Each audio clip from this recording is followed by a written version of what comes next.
Hello and welcome into BTN's Take 10 podcast. This is Alex Roux of BTN.com, and this episode's guest is a guy I've been hoping to get on the show for a while, and with the baseball playoffs wrapping up recently, I figured this would be a good time of year to reach out, and that guest is none other than Brian Anderson, who, besides calling hoops for BTN, he is the play-by-play man for the Milwaukee Brewers, and he also calls the Major League Baseball playoffs for Turner Sports, among other gigs as well. So he just got done calling the Cubs-Dodgers NLCS a couple weeks back, and he was kind enough to come on the show for over an hour to discuss his many broadcasting gigs, talk some baseball, and got into his career path as well. And if you haven't listened to episodes where I have these sports media professionals on, I always enjoy hearing their backgrounds and their paths and how they got to where they are today. And that's exactly the way the discussion unfolded with Brian, and he had a lot of good stuff to share. So we'll get to that chat in just a moment. First, I did want to drop a couple of reminders. One, please be sure to subscribe to the Take 10 podcast on the various podcasting platforms if you haven't already. That includes Apple Podcasts, Google Play, and Podbean. And another reminder, we do have a coupon code for listeners of the podcast that is valid on the BTN.com shop, where you can take 10% off your order by typing in the coupon code TAKE10. That's capital TAKE 10. And that BTN.com shop has everything you could want as a Big Ten fan. They got school apparel, team licensed gear. That's Jordan, Nike, Under Armour, Adidas, all that top line stuff. And they've got team-themed decorations as well, which I don't have to tell you, but they come in handy, especially this time of year during the holiday season. So don't forget to use that Take 10 promo code and get 10% off your order on that online shop. And now we'll get to our conversation with play-by-play announcer Brian Anderson of the Milwaukee Brewers, Turner Sports, and more. Enjoy.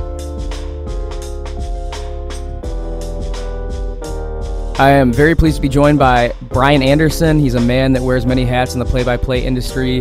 Got a heavy presence in baseball as the voice of the Milwaukee Brewers on their Fox Regional Network. He does Sunday games on TBS for Turner, does the MLB playoffs, including the League Championship Series, does NBA games for Turner on TNT.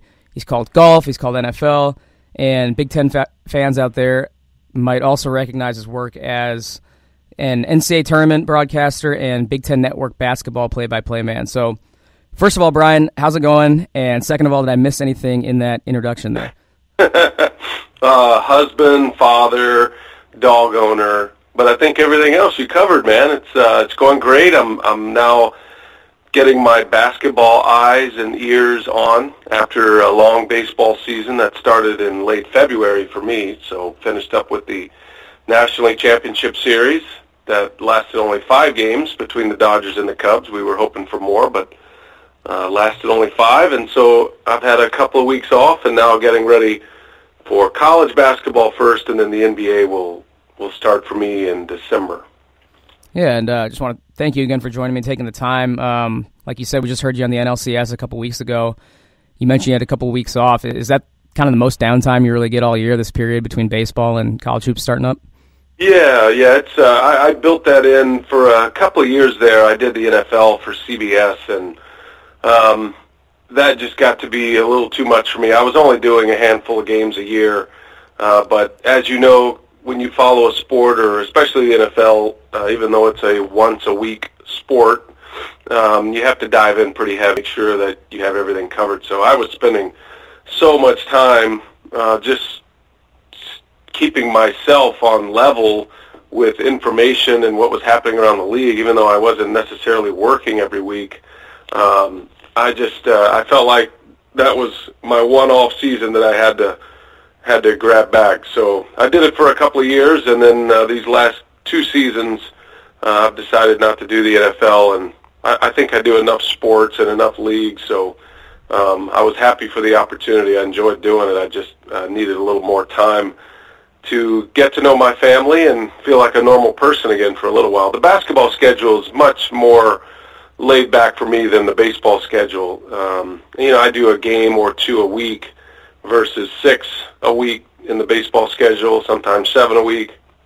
So it feels like an off season, even though it's not, and you're still preparing for games as you normally would. But you go through the winter months, November, December, all the way up until March Madness, and then that's when it really starts up again. March is a very busy month for me with spring training baseball, and then of course the tournament. So I try to build in as much downtime as I can. So this is it right here. So I'm glad to be on this podcast with you. You're catching me in a very low, brain dead moment right now, Alex. Yeah, absolutely. After I heard the NLCS, I was like, I bet he might be available for a quick chat. And like you said, and like I mentioned, you wear many hats, and that introduction really felt similar when I introduced another guest on this show when it was really in its infancy, and that was several months back. That was Kevin Kugler.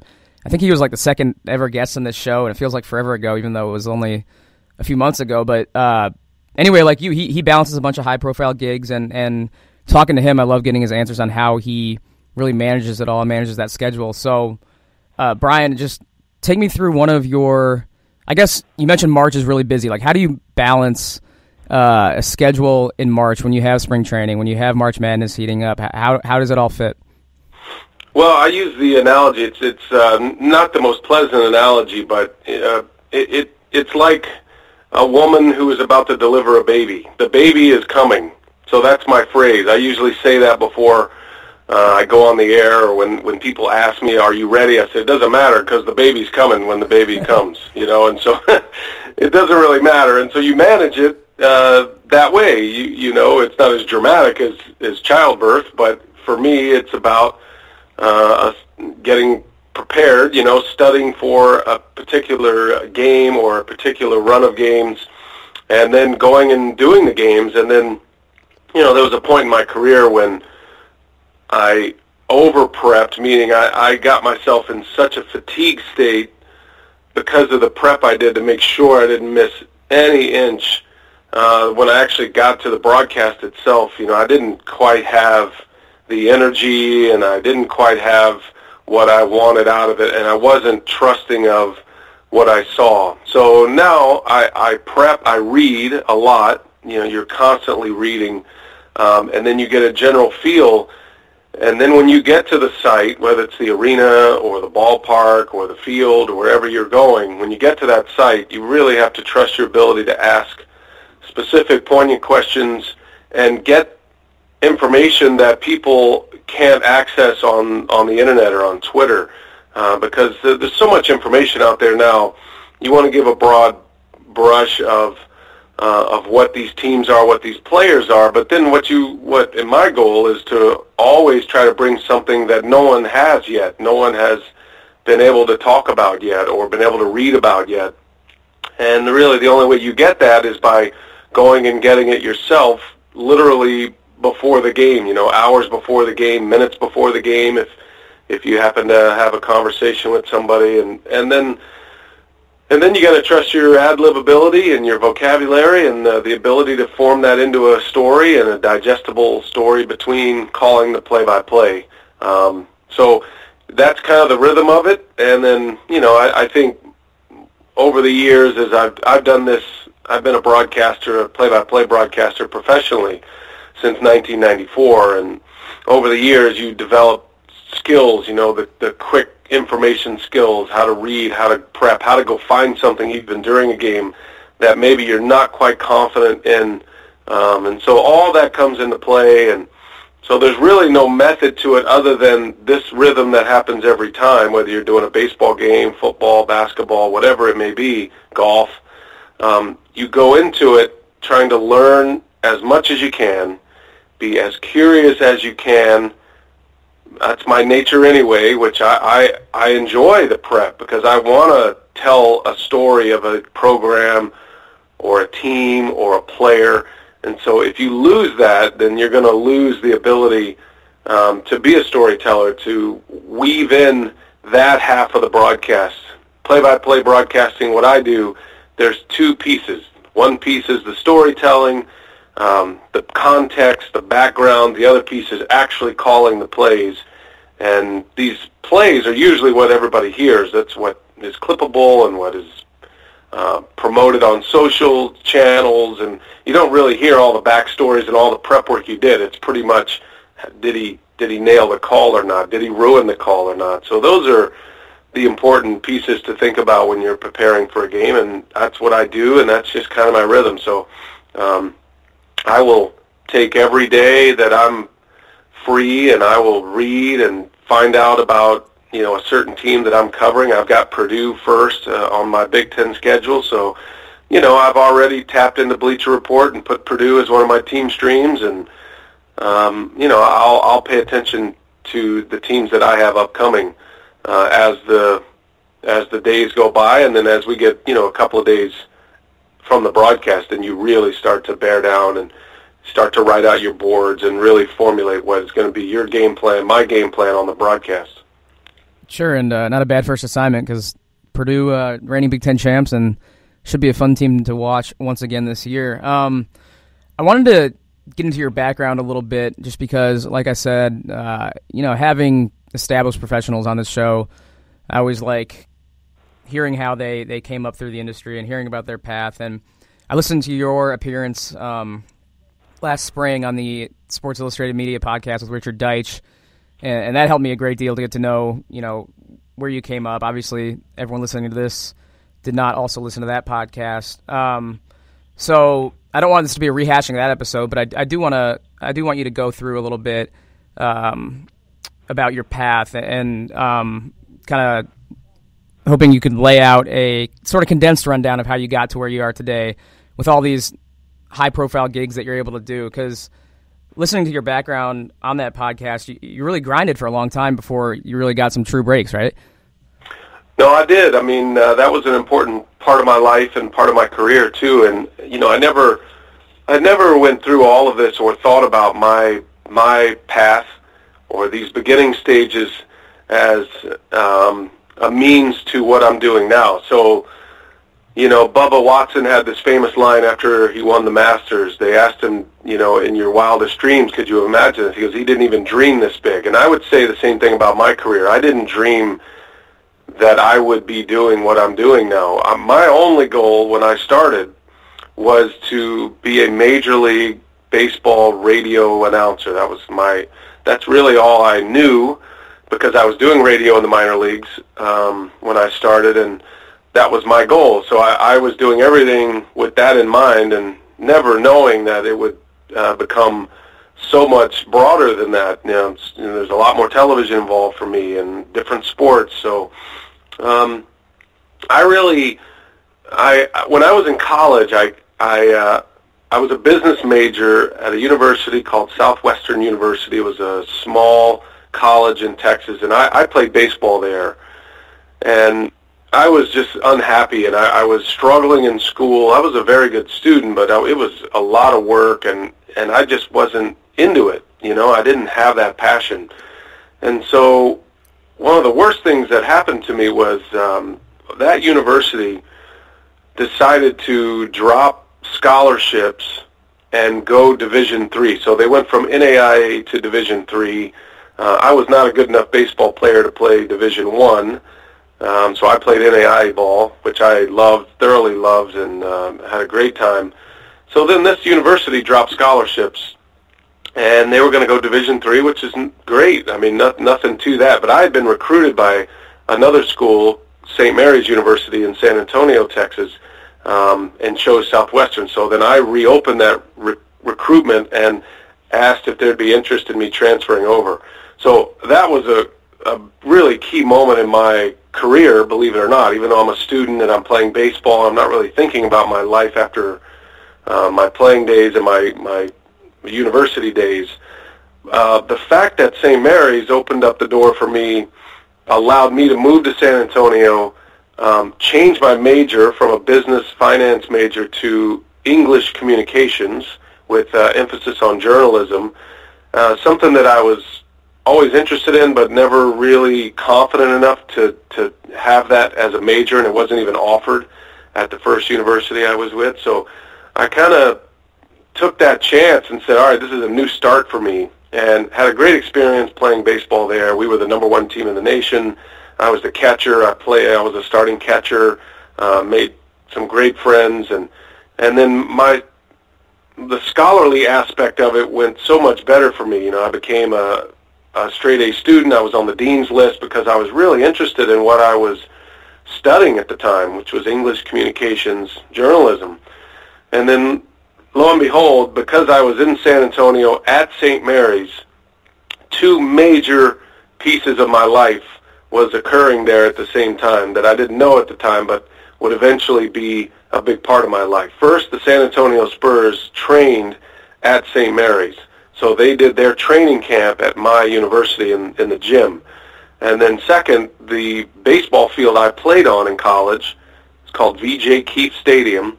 That was also the home of the AA team, San Antonio Missions. So if you know my story, you know where this is going, right? Long story short, I ended up working for both of those organizations, meeting both of the power players in those organizations through my time at St. Mary's.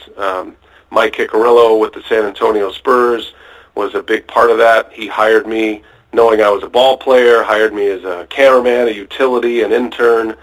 And then the San Antonio Missions, who we shared a field with, we would provide all the field services. Like we would clean up the field, we would fetch the foul balls and home run balls and pull the tarp and all of that. So I got to know that front office staff well as well, and they're the ones who hired me for my first broadcasting job in 2004. So that's why my path happened the way it did. I know people have a hard time grasping that I was a camera operator and I did graphics and I was a utility, cable puller, and or what we know as a key grip in the movie industry. So I did all of that grunt work, and then it was a natural progression for me after college to continue to work. It was my first real job doing major league or minor league baseball play-by-play. That happened in the summer months, and then in the winter months I needed a job. I'd already had these relationships through the Spurs from my time at St. Mary's, so I was able to get all these freelance positions, running camera, being a utility, all those behind-the-scenes jobs. And so it just naturally progressed that way. And then I did that for 5 years after I graduated from college, until I finally became a full-time announcer, which was always the goal.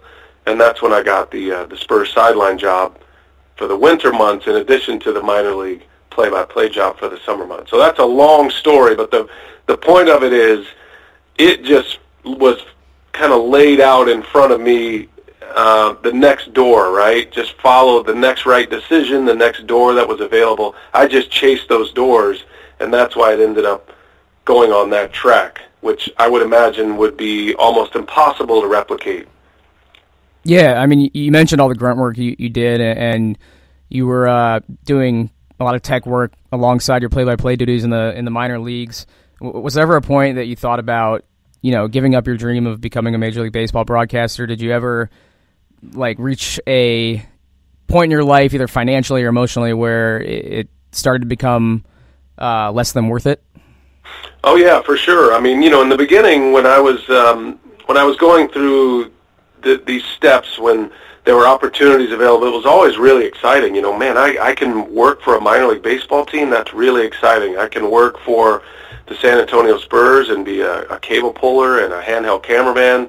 That was all really exciting to me, and I enjoyed it. I still enjoy running camera and photography and videography. It's a great hobby of mine that I enjoy. I enjoy the composition of it.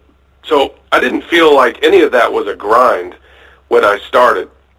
What became a grind, really, and just to be honest, was the financial side of it. As these years are going by now, this is 94 I started, so I actually started with the Spurs in 92.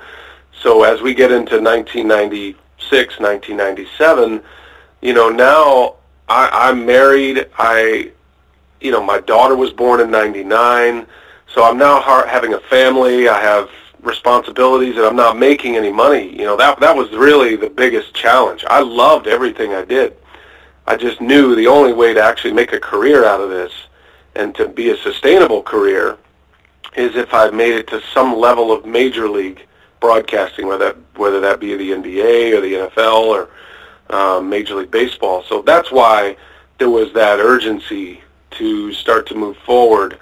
Not because the job was hard. It wasn't. It was a blast. I loved calling games and being a part of the team and being around the Spurs as a sideline reporter in those championship years. My first year with the Spurs was '99. The first year they won the NBA title. So it was a blast, man. I love that part of it. But at the end of the day, the checkbook wasn't balancing. And so that was really where the anxiety came. And there was a time in '99, I had done a few games for ESPN, a few baseball games, Little League World Series games, AA All-Star game, things like that, and felt I was ready to do it at a higher level, but I wasn't getting the job, so I was really frustrated, and I actually quit one year doing minor league baseball and started to pursue other avenues, public relations, knowing I could always kind of keep some of the broadcasting jobs as a hobby, but I started pursuing these other avenues. I was working in the golf business. I was running corporate tournaments in the baseball off-season while I was a cameraman, and so I thought I'd maybe get into the program. I was a pretty good golfer and thought I'd get into the PGA Professionals program and go that route. So, yeah, I did all that. There was one moment where this guy I worked for Golf Hyatt, his name was Paul Ernest, still one of my great friends, but after he came out and watched me work a game, a minor league baseball game, he sat in the booth with me. We went out in the parking lot after, had a few beers, and he said, you can't quit. And I go, what are you talking about? He goes, you can't quit, and I'm going to make sure that nobody in the South Texas PGA or in the Texas PGA Professionals Association will hire you. I'm going to blacklist you. So you will not pursue that angle. And I was like, Paul, you can't do this to me, man. I need the job. I've got a kid coming. And he's like, no, sorry. I'm going to make sure you don't get a job. This is right where you're supposed to be. And so, I tell the story all the time, and his vision, once you get inside the bubble so deep, it's hard to see it any other way. He had a little different perspective. He was an older guy that was a mentor to me and saw it a little different way. And really, because he was not going to allow me to have a job, he wasn't going to hire me full-time at his golf course, his company, and then he was going to make sure I wasn't going to get hired anywhere else. I had no choice, so I had to get back on the grind and keep pushing and sending tapes out and making contacts. And so that was a seminal moment in my career as well, the fact that he didn't allow me that chance. And there's a theme in my life, as you're noticing, Alex, I'm sure, I think it applies to everybody, but what you feel like is your greatest disappointment is usually the thing that spurs you on to some of your greatest accomplishments, and that is definitely true in my career. Yeah, and as we kind of continue through your career progression here, we're going to start weaving in naturally some baseball talk as well. And this is a Big Ten podcast, but I'd be willing to bet plenty of the fans listening, probably the vast majority, if they're baseball fans, root for an NL Central baseball team. The footprint of the NL Central division is pretty much the same as the Big Ten footprint.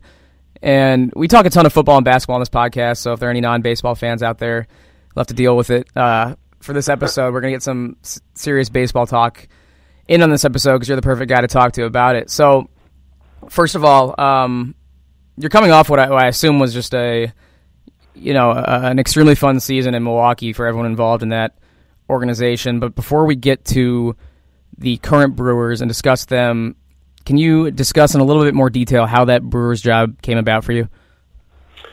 Yeah, the Brewers job was a little bit out of left field, pardon the pun, but it was sort of on the radar. But when I left minor league baseball, I got a job with Golf Channel, and it was a huge break for me. This was in 2003, beginning of the 2003 golf season. So I was hired to do 25 tournaments a year, live golf tournaments on national television. I had never done golf on TV. I'd been involved in the golf world. As I mentioned, I worked at a golf club and ran tournaments, so I was very familiar with the sport, but never had done broadcasting for it. So the man who hired me, his name's Tony Tortorisi, who's now the executive producer at Fox Sports North in Wisconsin, believe it or not, in a very roundabout connection.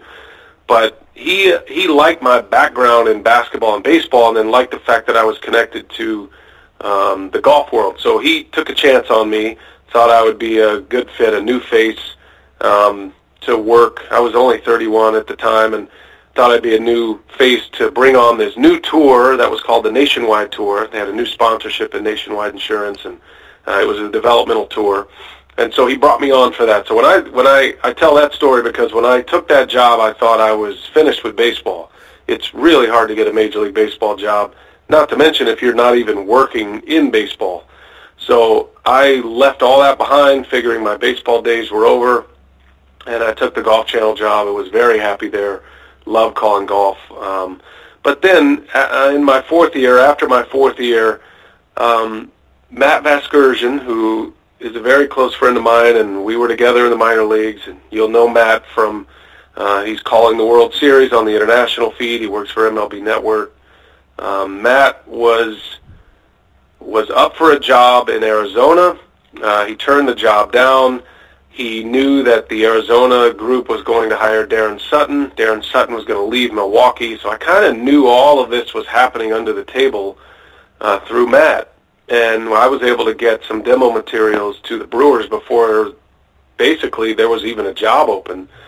And then Matt offered a significant endorsement of me with the Brewers, and there were some other people, Bob Euchre being one of them, who we had a mutual friend. And so, there was just kind of a perfect storm of people saying you should give this guy a look, you should give this guy a listen, even though the way my boss tells it now with the Brewers, I was on the cutting room pile. I was not in the to be considered pile because I didn't have any Major League experience at the time. So they actually pulled that tape, that demo material out of the not to be considered because of these recommendations. And then once that started, my tape started circulating through the office. This is the way I understand it all these years later. But I just kept kind of surviving every cut. The first cut was the top 50, and then it was top 20, and then the final 9 got phone interviews, which I did.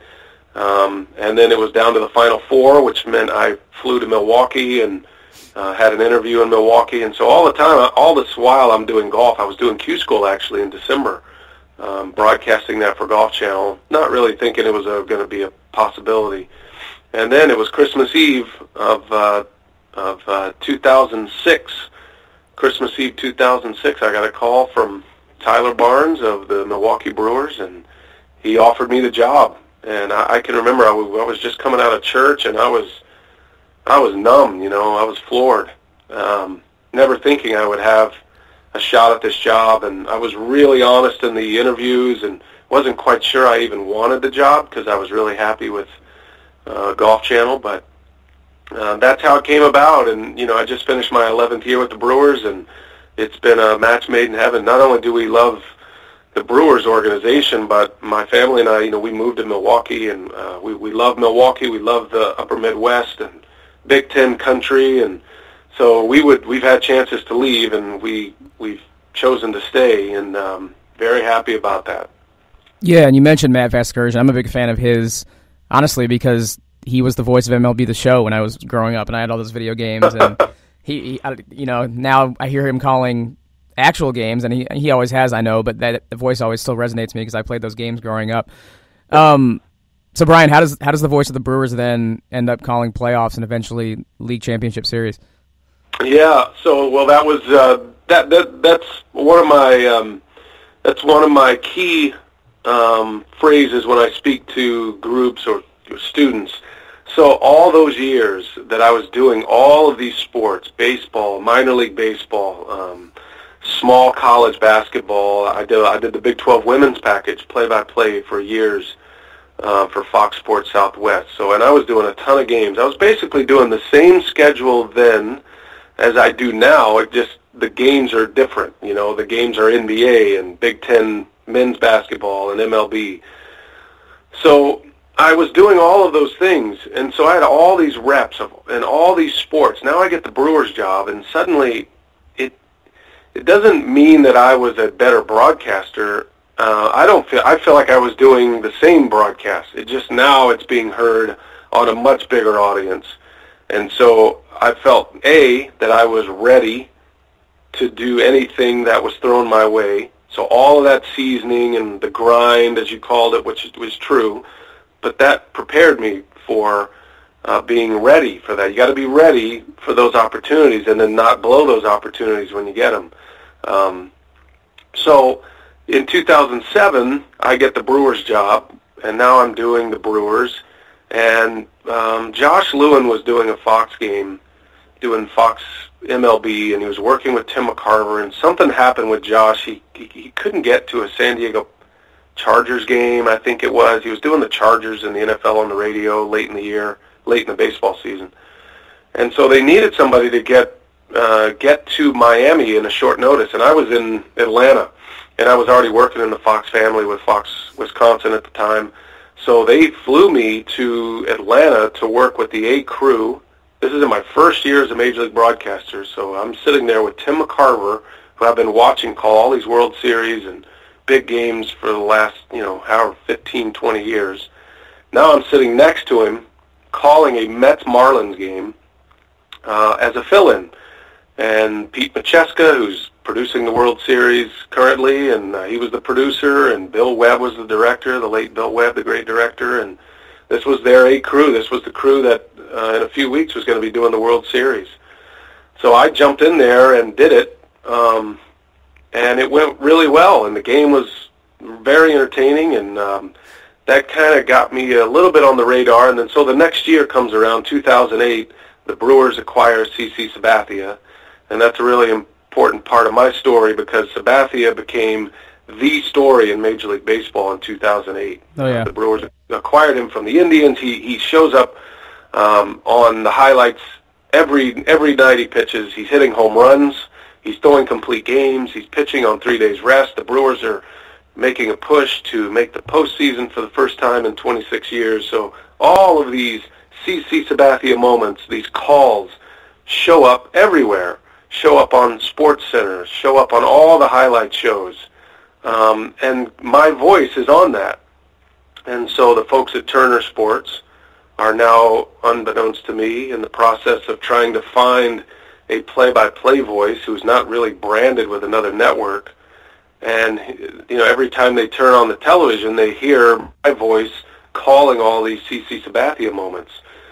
And so a gentleman by the name of Howard Zalkowitz and Jeff Binke were at Turner at the time in executive positions, and David Levy, who was the president of the company, they all kind of went through the process. Another guy named Glenn Diamond, who was the producer, and my name just keeps circulating up the ladder with them. And I didn't know any of this was going on. I get a call. I was at the Wisconsin State Fair with my daughter, and I got a phone call from Brewers PR saying Turner Sports is wondering if you're available to do a couple of games on their Sunday package and then possibly the playoffs.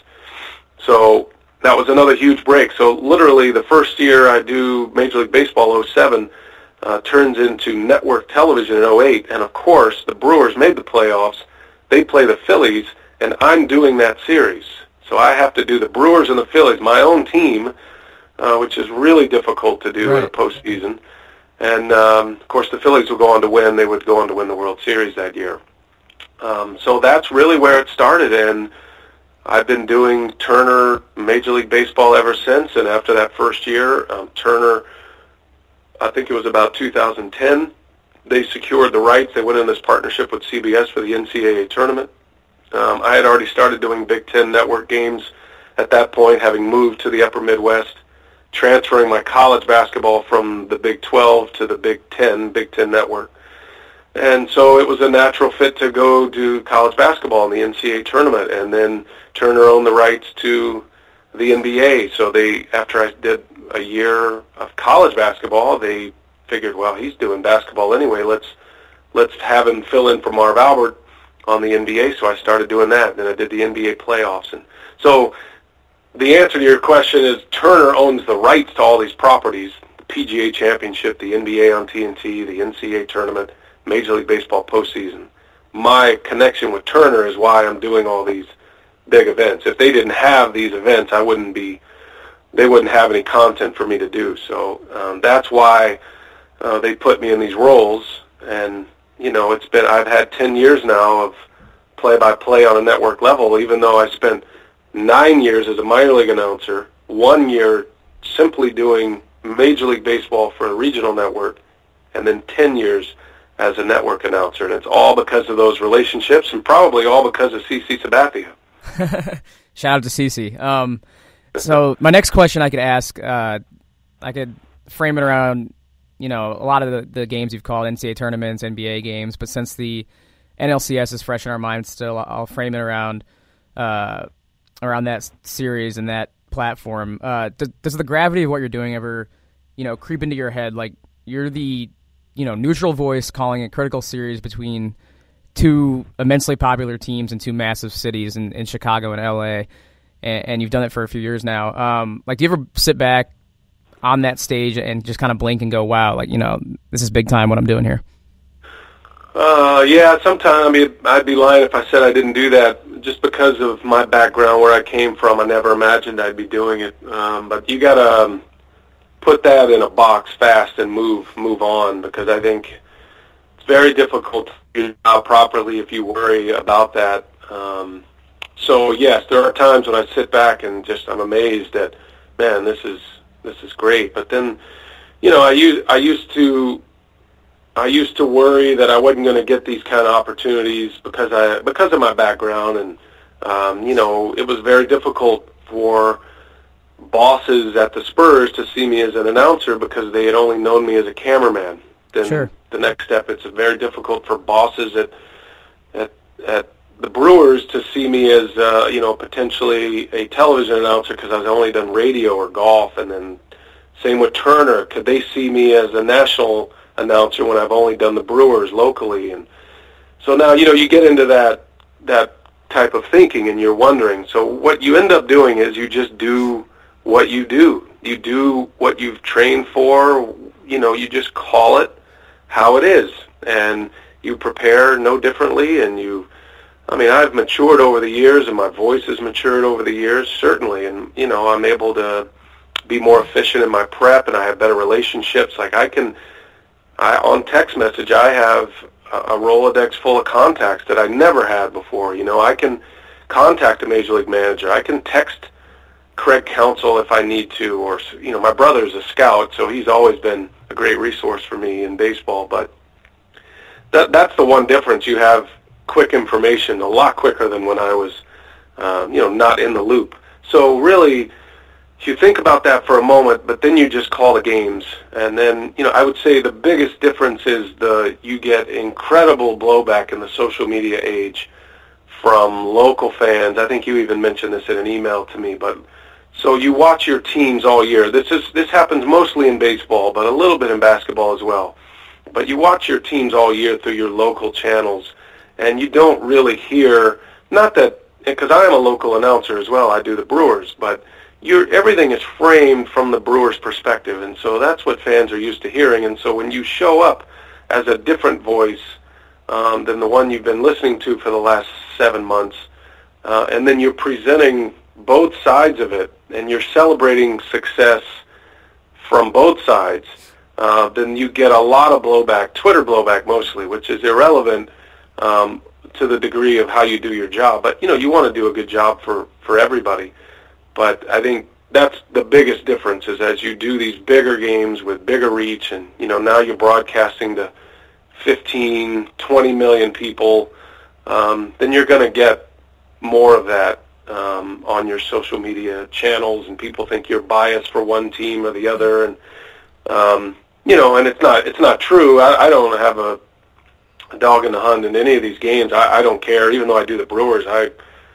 I couldn't care less who wins. I just want a good series, and I want us to have a good broadcast. So for our part as broadcasters, we celebrate the success of whoever it may be. So if Justin Turner hits a walk-off home run, I'm going to be just as loud for Justin Turner as I would be for Javi Baez when he hits, a walk-off home run at Wrigley. So that's kind of the difference. And when somebody hears that, and you're a fan of the Cubs, and you hear an announcer kind of going crazy over a Justin Turner walk-off home run, your instant thought is, well, that guy's against us. We hate him.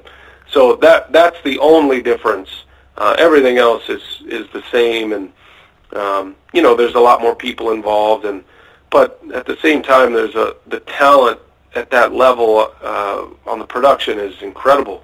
camera operators are the best in their business. The graphics people, the audio technicians, the producer, director.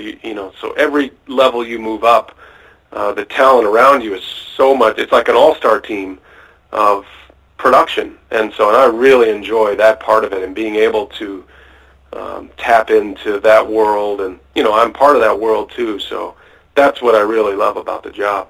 Yeah, like Joe Buck and recently John Shambi say, you just got to tell all the fans you hate their favorite team no matter what. That's the mantra. Yeah, that's just the way it is. I think broadcasters have turned into, it used to be umpires were the ones that showed favoritism. Remember, I don't know, you're young, but there was a day when we used to actually think, and I'm a fan, I was a fan, but I used to think the umpire was against my team. Like he was probably got paid off.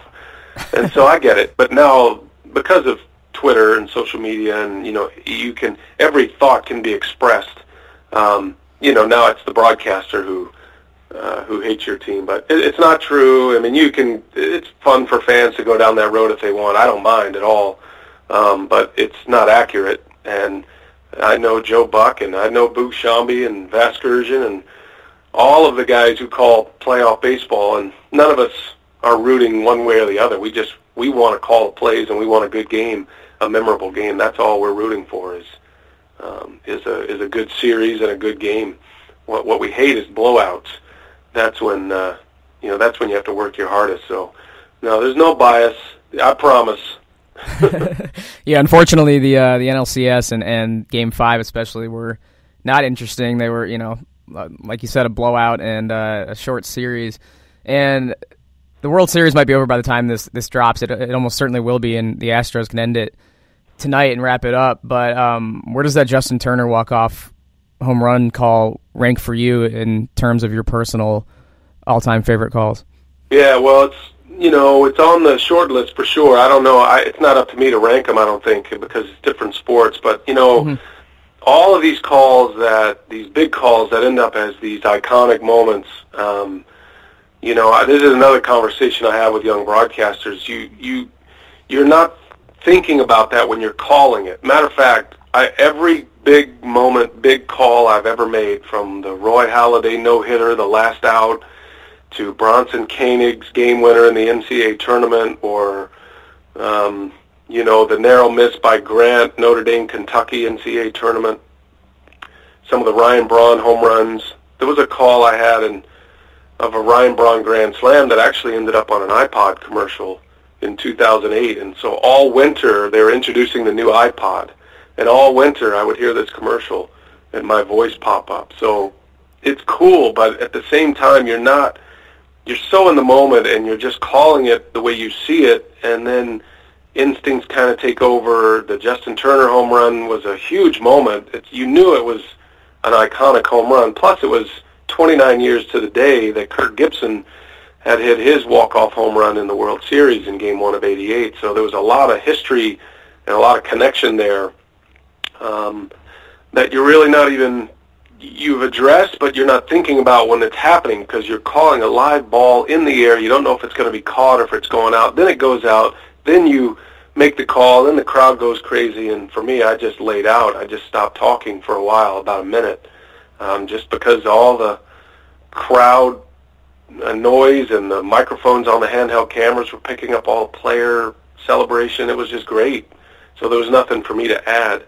And then every time I do this, I get in the car or go back to the hotel or wherever I'm headed, and I think, man, I wonder how that sounded.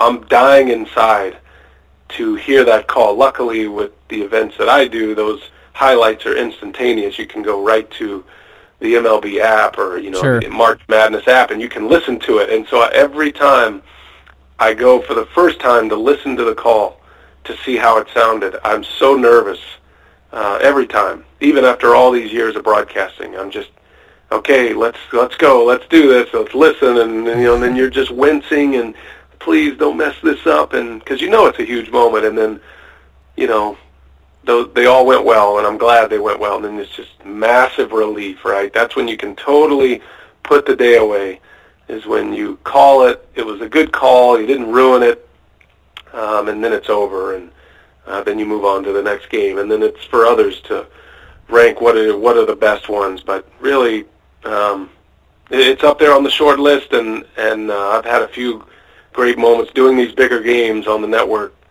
level. It affords you the opportunity to be a part of these historic moments. And if you think about it that way, you'll blow it. So you just call it like you've called a Tuesday night walk-off home run in the Texas League with San Antonio beating Wichita. That's kind of how you got to do it. And then let all the other stuff fall into place as it will. Yeah, that's awesome. I've always kind of wondered if broadcasters, like go to Twitter and check out the call like right after the game and how much weight they put on themselves for that. I mentioned, obviously, before the show, and I've alluded to it a little bit here, I'm a big Cubs fan, and as a Cubs fan, you look at Milwaukee, and you're looking at Milwaukee a lot more closely now after the season, especially because you knew they were building and you knew they were doing it in a savvy way and on the come up. But to be honest, I did not expect them to be this close to contention this soon. I mean, they scared the hell out of me this season. Being in first place for as long as they were, nearly overtaking kind of a sluggish Cubs team and winning the Central. So from the inside, how did this happen? How did the Brewers engineer this turnaround? How were they competitive, and how did they kind of arrive earlier than I think a lot of baseball fans and media as well, earlier than they expected? Yeah, well, I put myself in that group as well. I didn't see this kind of success from the Brewers in spring training. I felt like a good year would have been a 500 year, and they were better than that. I think the Cubs, coming off the World Series hangover, breaking that 108-year curse was real, and they didn't play well in the first half. And I think every day the Brewers showed up knowing that, we're still in it. We're a month into it. We're still in it. We're 2 months into this. We have a lead. We're at the All-Star break. We're up 5.5. I think that actually changed the dynamic psychologically a little bit for Milwaukee this year. And it also allowed them to go make some moves. They made some acquisitions that made them a much better team, which was great. And they didn't give up all that much, bringing in Anthony Swarzak and bringing in Stephen Vogt. So they added to their team, and, the team I saw in spring training wasn't the team that I saw at the end of the year, right? They had added some pieces.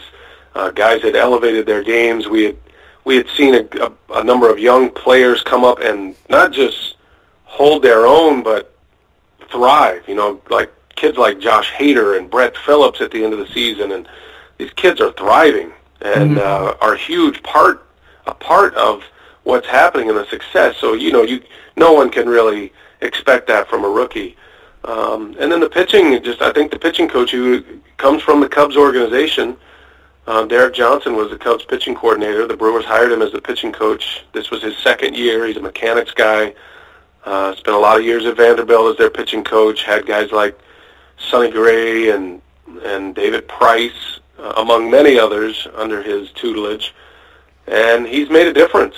The game's changing, as you know, if you're a baseball fan. The way you pitch is changing. You're not getting the low strikes, high strikes. Also brings in the curveball, which is a change of pace pitch.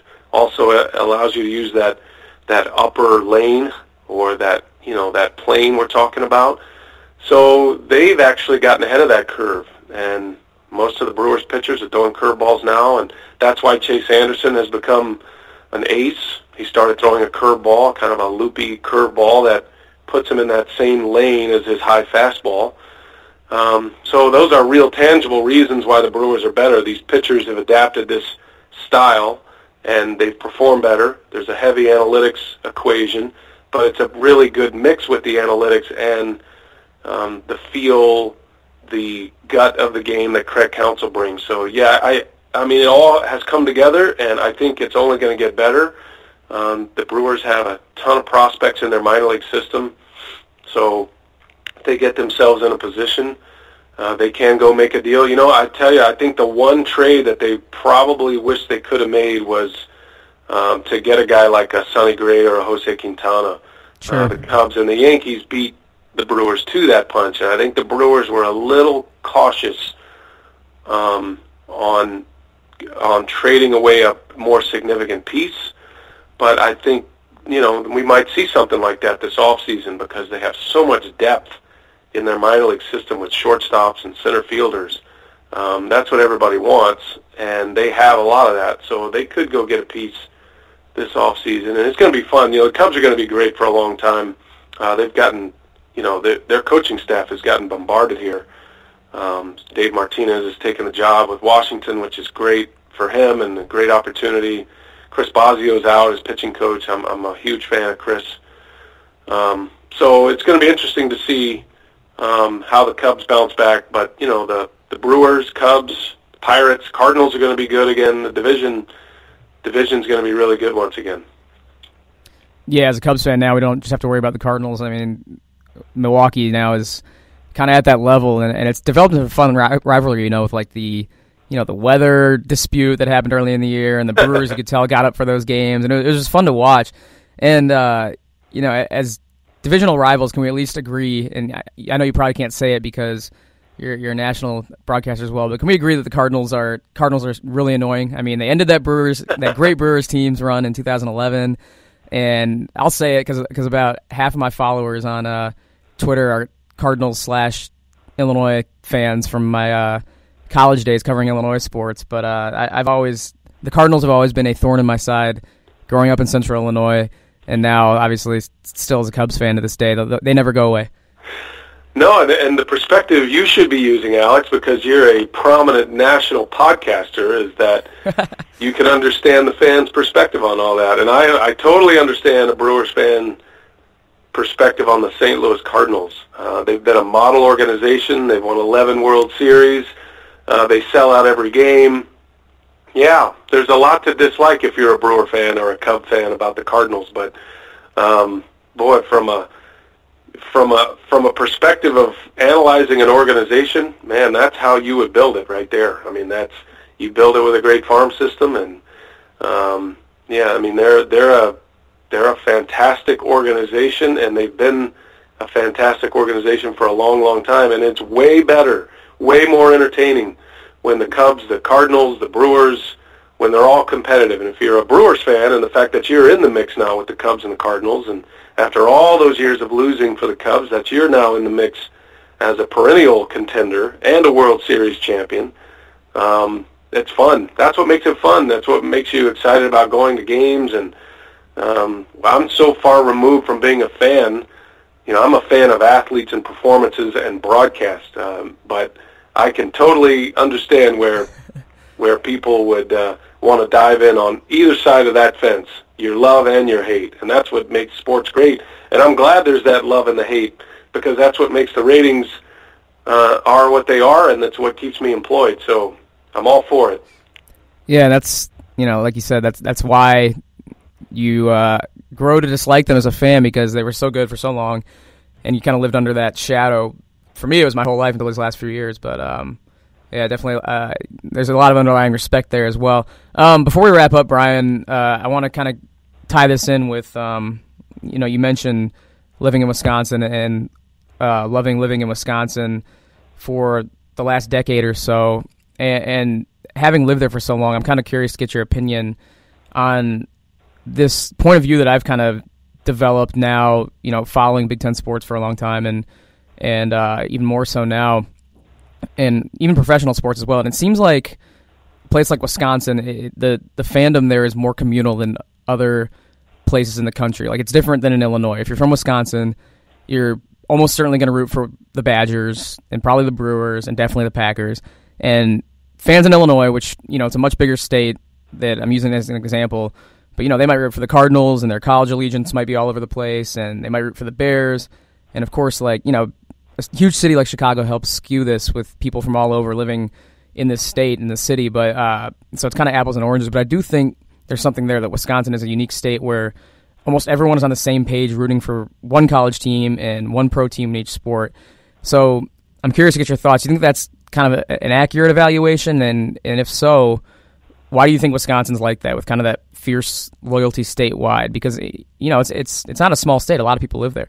No, I think you're on it. I do. I think that's a big part of it. And, of course, the Packers seem to own the state. I think the Brewers are there as well. I mean, I feel like when the Brewers are, I feel like there are a lot of Cubs fans in southeastern Wisconsin. There are a lot of Cubs fans, and there are a lot of Twins fans in western Wisconsin. So you get into the La Crosse area, and I think it's easier for them to be fans of the Minnesota Twins. But I would say a couple of reasons why that exists is because there is this contained state with a network. So Fox Sports Wisconsin has this massive reach in the state, and it's a heavy Bucks Brewers network. So I think the accessibility is there more so than in, let's say, I grew up in Austin, Texas, right? So in Austin, Texas,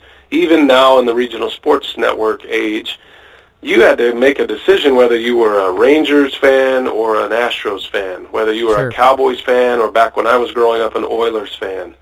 And I was an Oilers fan. I kind of gravitated toward the Houston teams, and most of that reason is because the Houston teams on home sports entertainment, which preceded Fox Sports, that was the market. So they had the Austin market. You get Astros games at night. You'd get Oilers games when the networks would break off their regional games. You would get the Oilers on the CBS affiliate. And so I think that's a big part of it, the accessibility, right? And then I think Miller Park has changed a little bit of the dynamic for fans who can actually go watch a game. I think in the County Stadium era, I would say fans who are 3-hour drive away or more would be very hesitant and weather conscious on going to a Brewers game.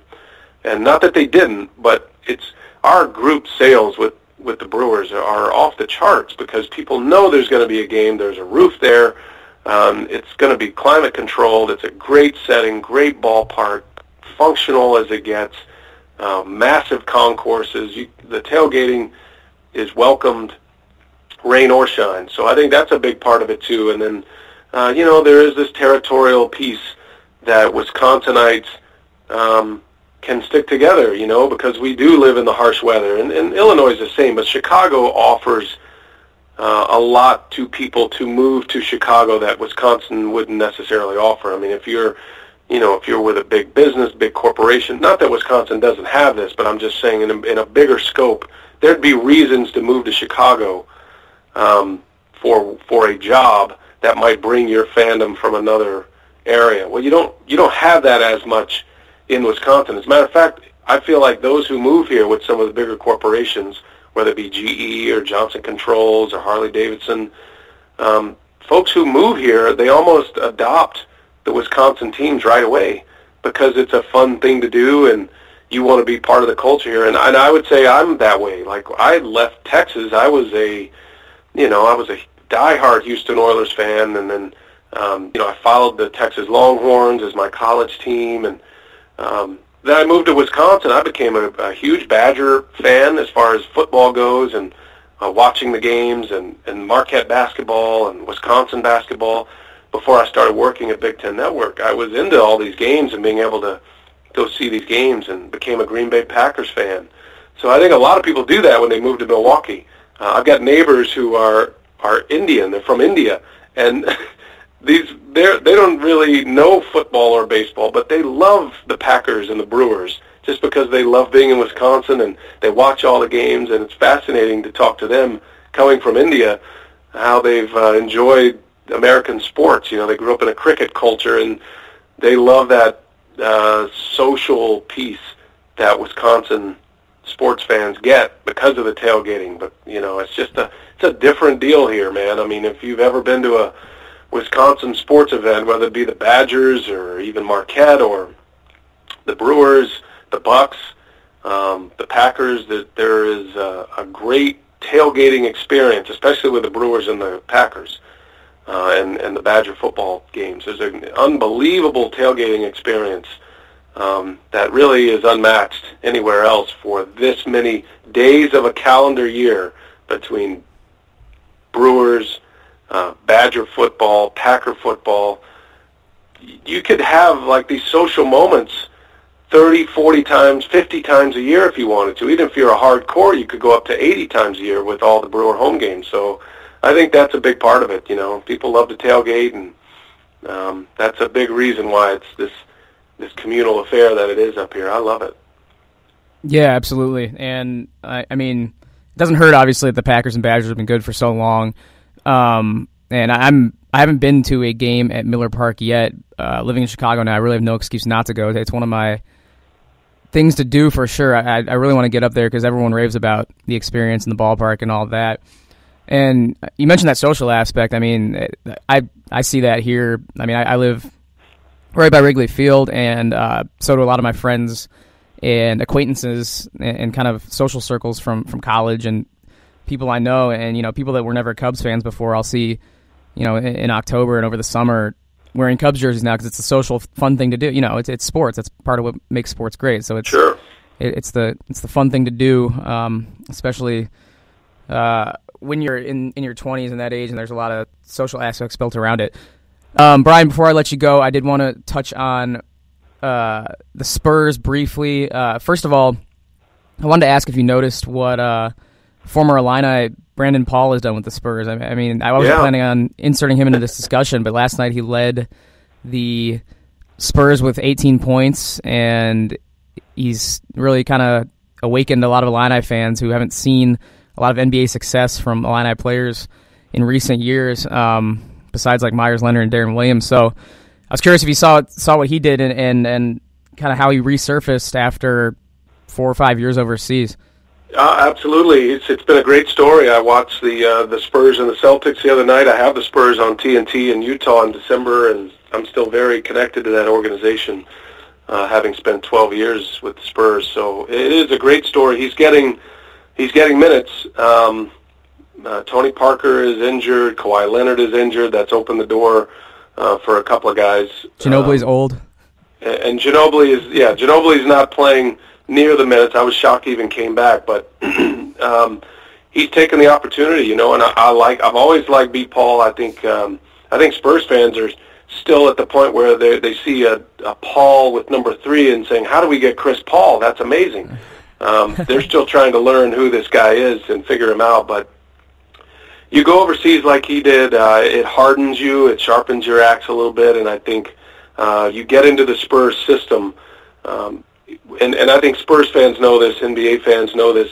If you surface in a game with the San Antonio Spurs and you're getting minutes, there is an understanding that you have already had to go through so much in the pop system to even get to that point. There is instant respect. So the fact that he's earning minutes means that he's gone through the training camp, the defensive part, because it's a very complicated system, and you got to have some intelligence to be able to operate in this, and you have to check your ego, because Pop will have it no other way, and I know him really well, and I can tell you the guys who flourish in that system, guys like Jonathan Simmons, who turned it into a huge contract with Orlando. I mean, these are the guys that are, even Kawhi Leonard, I would say, is probably the perfect example of a guy who was a little under the radar and now has become a perennial MVP candidate. If you listen and you abide by that system, and you're a team-first guy, and you move the ball, and you play defense, you're going to get a chance. That's all easy to say, but very difficult to do for a player who's trying to make a name for himself and make a living. You want to try to score a bunch of points outside the flow of the offense, and you will never last. So the fact that he emerges as a guy with minutes in the rotation with the Spurs right away tells you that right away that he's got it figured out and that he has survived that boot camp part of it. So now it's just going to be up to him staying healthy, not falling into the trap of wanting more. He just, that's the biggest Pat Riley wrote, the curse of more, when you want more as opposed to what made you successful. I think that will be the next phase for him because he knows he can score in this league. He's probably finding out that he can hold his own in the NBA. When Kawhi comes back, when Tony Parker comes back, those minutes are going to be cut. Are you going to come out of your shell a little bit to try to do more outside of the rotation because you're not going to be getting the minutes? But who knows? I mean, you could you could find your way. I remember when Bruce Bowen came to the Spurs, he was thought of as a defensive specialist who couldn't shoot. And he ends up, his numbers hanging in the rafters at the AT&T Center now. He bought in completely, and he perfected the corner three-point shot. And he fit right into that system, and from what was very much of a Brandon Paul kind of moment where, I can play in this league. I can thrive in this system. He did, and he became an all-time great player for the Spurs and part of their championship. So there's no reason that couldn't be available for Paul if he'll just keep walking the walk, fighting the good fight, all those cliches you want to use. But I'm very impressed. I was really impressed with him, his scoring ability, watching him against the Celtics the other night, even though that was a loss. Yeah, and you mentioned your relationship with Coach Pop is very solid. And I know when you left the Spurs to go to Milwaukee, he wished you well, and it was a very cool moment for you. You've talked about it. So let's finish with a Coach Pop anecdote, but one where as he is iconic for doing, might make you feel silly. We see him give the brief answers to reporters on the sidelines. I just want to get a moment where Coach Pop, maybe made you feel kind of small in your shoes. That happens all the time. No, but as as a reporter, the way Pop deals with sideline reporters now, I was the reporter for the Spurs, the sideline reporter, before any of this was even popular. Or Pop was actually pretty good to the network sideline reporters. I used to get mad all the time. I'd always say, how come you treat Craig Sager so well and you're always so mean to me? But then that evolved into something more. Pop's angle with all of this is to stop having coaches interviewed during games. He despises it. So that's why he became such a bear. It's a mission for him, because he's not that way at all. He's great to deal with. He gives you a lot of information. But I'll move it forward a little bit. But the first time I did a play-by-play game on TNT doing a Spurs game, so at that point I hadn't seen Pop in a couple of years. I used to go down to the Bradley Center when they play the Bucks every year, and I'd go see Mike Budenholzer and Pop and Chip Hale and all these guys who were coaches that I knew and friends of mine, and all my broadcast buddies too that are still there. And so I'd go down every year, but I hadn't seen Pop in a couple of years at this time, and I was glad to be working in a working capacity again with Pop and the Spurs. And so, I'm telling all my TNT crew, about my background, and this is going to be great, and I know the Spurs so well. And so we walk into our meeting. We always get a meeting with the head coach before a game. We do about 15 minutes with each head coach before the games, about an hour and a half before the games. Great access and always great conversations. So I walk in, and I'm excited because I know Pop's going to, he's going to shine me up in front of these guys. I think I was working with maybe Reggie Miller, and walk in, and Pop kind of sticks his hand out and kind of shines me a little bit. It's like I was expecting a big bro hug and how you doing and great to see you, and it was all business. He stuck his hand out. He goes, sit right there, and I was like, okay, it's all business right now. And so we go through, and I asked him a few questions, and he was fine. He answered the questions, but it wasn't like he was talkative. He wasn't very chatty, and he wasn't all that friendly. So I'm thinking, man, he either doesn't remember me or he's mad at me for something. I didn't know what was going on. And so the meeting ended, we're all leaving, and I'm the last one in the line walking out the door, and I feel his hand on the back of my neck. And he grabs me when everybody else, the producer, director, Reggie Miller, our sideline reporter, I think it was Craig Sager at the time, actually, they all left. They were all out in the hallway now, and he grabs me, and he pulls me back. He gives me a big hug. He winks at me. He goes, "You thought I was mad at you." I said, "I did. You're still in my head, Pop." So he's great about that. He reads the room better than anybody. He knew I was going to come in there trying to be all chummy, and he didn't want to present that to the others. And I learned a great lesson that day. I'm here thinking I'm going to show these guys what a great relationship I have with this coach, and he wasn't having any of that. He's got his line that he's drawn, and he's going to stay on his side. And then as soon as the meeting ended and now everybody's gone, he grabs me, gives me a big hug. He goes, man, I'm so proud of you, because I'm so proud of what you're doing, and, had a lot of other things to say that I can't share, but it was awesome, man, and those are the kind of things he does. He's a special guy, and he's a great coach, and I kind of wish he was our president right now, actually. I tell him all the time, I'd vote for you for president right now, you know that. He's like, I'm too old to do that, but I should. Pop 2020, I love it. Amen. Brian, we'll wrap up with that. Listen, thanks so much for being so generous with your time. It was a lot of fun. We will obviously continue to follow your work. We'll see you here on BTN soon enough, and hopefully I'll see you calling the NLCS again for the Cubs for the well, actually, they'll probably switch to Fox next year, but maybe a couple years down the road, because the Cubs have made 3 in a row, and I want to keep it rolling. So when I see you calling that stage, it's good news for my team. You are absolutely owning your national broadcaster bias right now, aren't you? You are a Cubs fan through and through. You can't let it go. No, see, I can't be a fan of the Big Ten teams anymore, so I got to pour all of my passion into the Cubs and all my professional teams. So just think how many Brewers fans just clicked off this podcast right now. You're costing yourself listeners, man. hey, the Brewers fans know that I have a healthy respect for them as well. But again, Brian, thanks so much for being so generous with your time. Really appreciate it. A ton of good stuff for up and coming broadcasters and sports journalists and sports fans in general. So once again, thanks a lot. All right, Alex, you're welcome, bud. We'll see you on the Big Ten trail, buddy. Thanks again to Brian for joining me and for going into such great deal on all those topics. It was a lot of fun to discuss that with him, pick his brain a little bit. And thanks to everyone out there for listening as well. And before we go, I do want to plug some of the other episodes we've released recently. We had former Chicago Bears D lineman Corey Wooten on to talk about his football career and experiences in both college and the NFL. And we had CBSSports.com analyst and writer Dennis Dodd call into our weekly football focus show as well. So be sure to check those episodes out, all of which dropped within the last week or so. So a lot of good stuff coming at you.